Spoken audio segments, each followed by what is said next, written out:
খাবার পাবো। Hello everyone, আসসালামু আলাইকুম। আশা করি সকলে ভালো আছেন। তো আজকে ভিডিওর সাথেই থাকুন, অনেক মজা আছে ভিডিওতে আশা করি।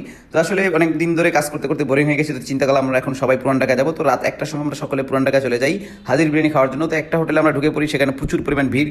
যাই হোক, আমরা ওখান থেকে বের হয়ে কোনো রকম এসে আর একটা হোটেলে আমরা চান্স পেয়েছি। চান্স পাওয়ার পরে আমরা খাবার অর্ডার দিলাম। খাবার অর্ডার দেওয়ার পর আমাদের মাঝে কিন্তু খাবার চলে আসছে ইতিমধ্যে, এবং আমাদের যে পাশে যারা বসছে তারা কিন্তু এখনো খাবার পায়নি। আমাদেরকে খাবারটা আগে দিয়েছে, জানি আমরা অনেক ক্ষুধার্ত। যাই হোক, এখন আমাদের জোহারে বললাম, জোহা একটু ঢং করে একটু ভিডিও করি দে, একটু ভিডিও করো। তো জোহা ভিডিও করলো। হ্যাঁ, এখন মেহেদি ভাইয়ের আমি প্রশ্ন করলাম, সকলকে প্রশ্ন করলাম খাবারটা কেমন হয়েছে। তারা যে উত্তর আমাকে দিয়েছে তা আমি আপনাদেরকে শুনাইতে চাই না। যাই হোক, মেহেদি ভাইকে পার্সোনালি গেলাম, ভাই আসলে কি এটা সত্য? সে বললো হ্যাঁ এটা সত্য। যাই হোক, আমি এখন বাইরে চলে আসলাম খাবার শেষে। মোবাইলের ব্যাক কভার ও প্রোটেক্টর লাগাই নিলাম। তো মোবাইলের ব্যাক কভার প্রোটেক্টর লাগানোর শেষে আমি পান খাইতে যাবো। পান যে স্বাদ, আসলে পানের যেগুলো মশলাগুলো দিছে, সম্পূর্ণ ভিডিও আমি দিতে পারিনি, এটা রেখে দিছি অন্য একটা ভিডিওর ভিতরে ছাড়বো। তো হঠাৎ করে দেখি বউ নিয়ে রাস্তায়, কি বউ নিয়ে রাস্তায় কেন? ওরে মা, বউ সহ আছে। তো আসলে আমরা সকলে তাকাই রইলাম, ভিডিও করলাম। তো আসলে পুরান ঢাকার বিয়েগুলো এরকমই হয়।